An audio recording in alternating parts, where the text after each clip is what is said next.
வணக்கம். ஆகாஷ்வாணி புதுச்சேரி மாநில செய்திகள் வாசிப்பவர் சரவணகுமார்.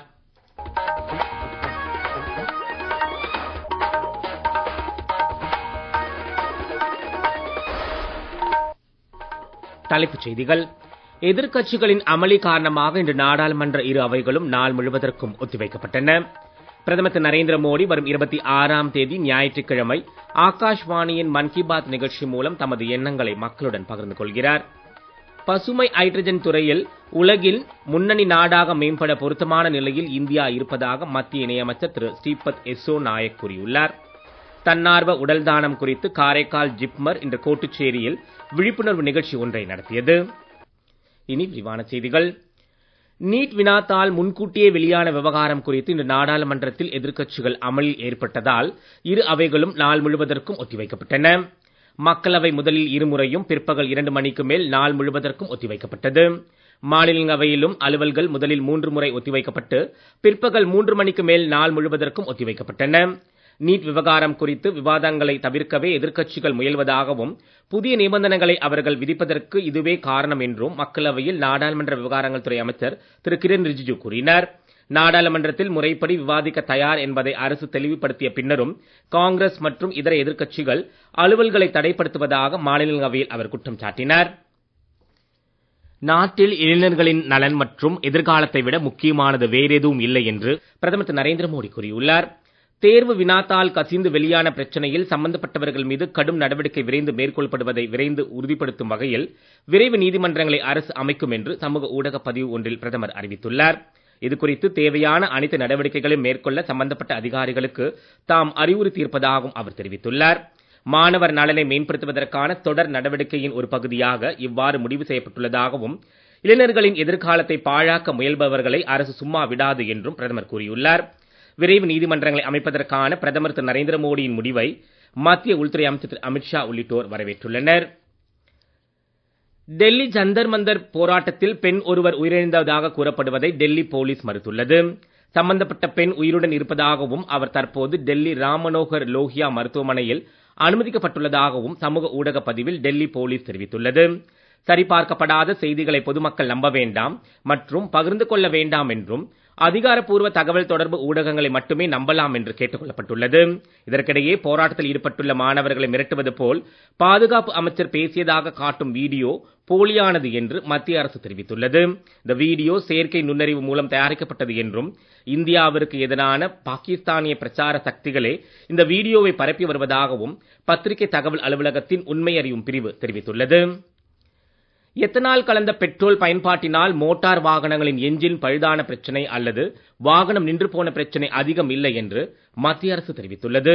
இந்திய மோட்டார் வாகன உற்பத்தியாளர் சங்கத்திடம் இருந்து பெறப்பட்டுள்ள தகவலில் இவ்வாறு தெரிய வந்திருப்பதாக மத்திய சாலை போக்குவரத்து மற்றும் நெடுஞ்சாலைத்துறை அமைச்சர் திரு நிதின் கட்கரி இன்று மக்களவையில் எழுத்து மூலமான பதில் ஒன்றில் தெரிவித்தார். போக்குவரத்து துறையுடன் சம்பந்தப்பட்ட அனைத்து பிரிவினரின் ஆலோசனை அடிப்படையில் முறையான கள பரிசோதனைகளுக்கு பின்னரே பெட்ரோலுடன் எத்தனால் கலந்து விற்கும் நடைமுறை கொண்டுவரப்பட்டதாக அமைச்சர் கூறினார். நாட்டில் போதிய அளவு மின்சாரம் கிடைப்பதாக மத்திய மின்சாரத்துறை அமைச்சர் திரு மனோகர்லால் கூறியுள்ளார். இந்த மக்களவையில் எழுத்து மூலமான பதில் ஒன்றில் அவர் இவ்வாறு கூறினார். இது குறித்து கூடுதல் விவரங்கள்.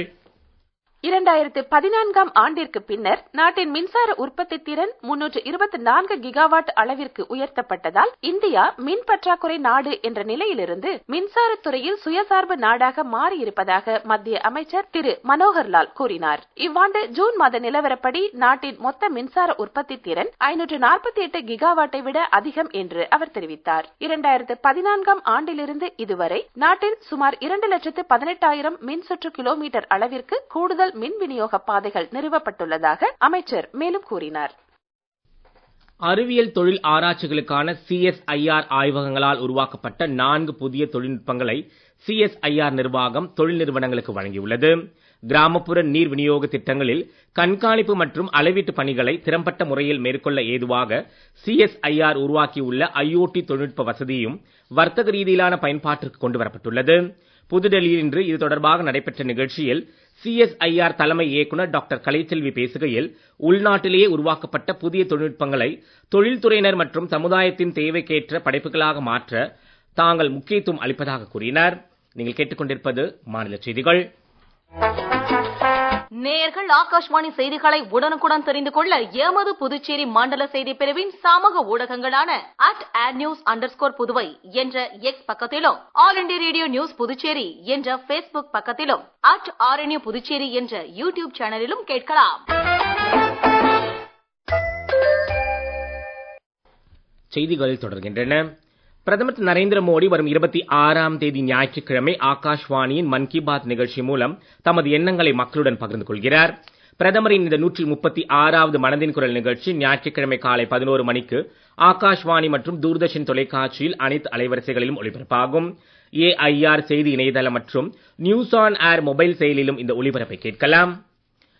ஒலிபரப்புத் துறையில் வானொலி மற்றும் தொலைக்காட்சியில் இருந்து டிஜிட்டல் ஒலிபரப்பு வரை பரிணாம வளர்ச்சி ஏற்பட்டுள்ள நிலையில் பிரசார் பாரதி புதிய தொழில்நுட்பங்கள் மூலம் மக்களுக்கு தேவையான செய்தி, கேளிக்கை மற்றும் கல்வி நிகழ்ச்சிகளை தொடர்ந்து வழங்கும் என பிரசார் பாரதி தலைமை செயல் அதிகாரி திரு கௌரவ் துவேதி தெரிவித்துள்ளார். இன்று தேசிய ஒலிபரப்பு தினத்தையொட்டி ஆகாஷ்வாணி செய்திகளுக்கு அளித்த பிரத்யேக பேட்டியில் அவர் இவ்வாறு கூறினார்.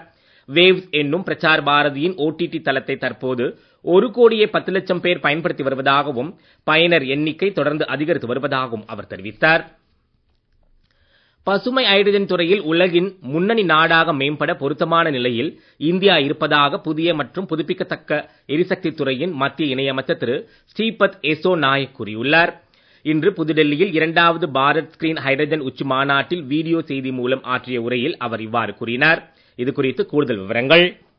தேசிய பசுமை ஹைட்ரஜன் இயக்கத்தினால் நாட்டின் எதிர்கால தேவைகளுக்கு ஏற்ற வலுவான தூய எரிசக்தி சூழல் உருவாகி வருவதாக அமைச்சர் திரு யெஸ்ஸோ நாயக் கூறினார். புதிய எரிசக்தி ஆதாரங்களுக்கு மாறும் போக்கில் புதிய கட்டம் ஒன்றை உலக நாடுகள் எட்டியிருப்பதாகவும் பசுமை ஹைட்ரஜனுக்கு மாறுவதில் முன்னணி நாடு எது என்பதே இன்றைய முக்கிய கேள்வி என்றும் அவர் குறிப்பிட்டார். இந்தியாவை பொறுத்தவரை பசுமை ஹைட்ரஜன் என்பது புதிய பொருளாதார வாய்ப்பை தவிர வெறும் எதிர்கால உத்தேசம் அல்ல என்றும் அவர் தெரிவித்தார். இந்தியாவில் பசுமை எரிசக்தி திறன்கள் வேகமாக அதிகரித்து வருவதையும் முற்றிலும் உள்நாட்டிலேயே உருவாக்கப்பட்ட நாட்டின் முதலாவது ஹைட்ரஜன் ரயில் அண்மையில் செயல்பட தொடங்கி இருப்பதையும் அமைச்சர் தமது உரையில் சுட்டிக்காட்டினார். இந்தியாவின் பசுமை ஹைட்ரஜன் சூழலை மேலும் வலுப்படுத்த தேவையான முக்கிய தலையீடுகள் குறித்து பாரத் கிரீன் ஹைட்ரஜன் மாநாட்டில் விரிவாக விவாதிக்கப்படுகிறது.